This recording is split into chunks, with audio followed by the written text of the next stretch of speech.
बिस्मिल्लाहिर्रहमानिर्रहीम। अस्सलाम वालेकुम dear students of grade 1 mathematics के साथ मैं हूं आपका इंस्ट्रक्टर नवाजिश अली।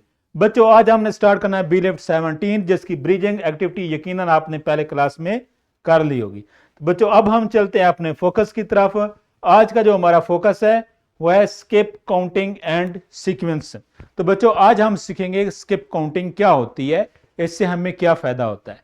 तो बच्चों इसको सीखने के लिए ये देखें कि एक बास्केट आपको नजर आ रही है, इसमें टोटल कैंडीज कितनी आ रही हैं? 20 आ रही हैं।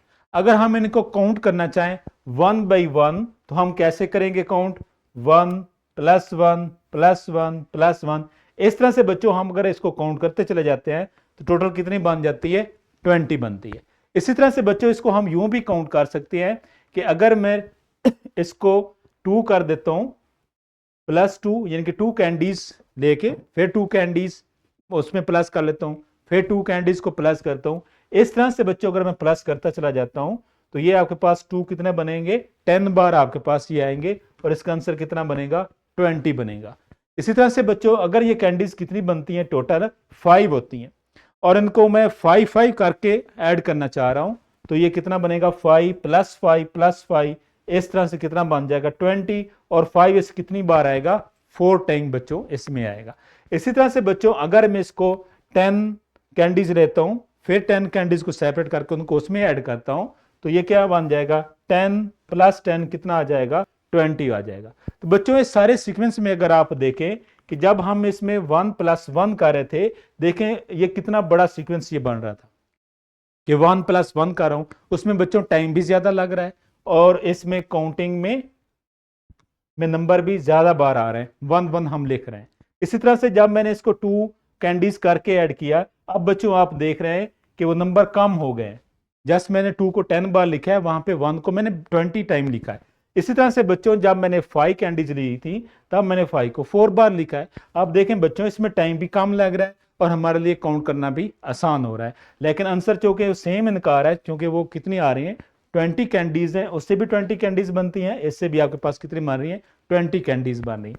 तो बच्चों लेकिन जब मैंने 10 प्लस 10 किया, 10 कैंडीज को सेपरेट करके फिर बाकी 10 बच जाएंगी उनको उसमें ऐड कर दिया तो वो कितनी बच गई? बन गई 20 कैंडीज, ये बन जाती हैं। तो बच्चों आप देखें यहाँ पे सिर्फ 10 को हम 2 टाइम ऐड कर रहे हैं। तो ये देखें बच्चों जो हमने इनको आपस में ऐड किया है, 1 को बोलते हैं 1 स्किप काउंटिंग, जो 1 1 हमने किया उसमें ज्यादा टाइम हमारा लगा। और 2s जो हमने काम किया वो किस लिए हम बच्चों इस तरह काउंटिंग करते हैं कि हमारे लिए ज्यादा आसानी हो काउंट करना ऑब्जेक्ट्स को। तो जैसे जैसे हम इस सीक्वेंस बढ़ा रहे हैं, स्किप काउंटिंग करना बढ़ाते चले जा रहे हैं, उस तरह से बच्चों हमारा टाइम भी कम हो रहा है और काउंट करना भी हमारे लिए ज्यादा आसान हो रहा है। इस तरह से बच्चों देखें जब मैंने 2s किया तो 10 बार लिखा, अब ये कितना बन गया? 20। इसी तरह से ये 5s इसको बच्चों बोलते हैं हम 2 स्किप काउंटिंग भी से आप कह सकते हैं। इसी तरह से ये जो बच्चों क्या बनती है? 10s मीनिंग के 10 स्किप काउंटिंग बच्चों इसे बोलते हैं और इससे भी आंसर आपके पास कितना आ जाएगा? 20 आ जाएगा। तो इसी तरह से बच्चों अब आपने मुझे ये बताना है कि इसके अंदर जो एप्पल्स टोटल है वो 40 हैं।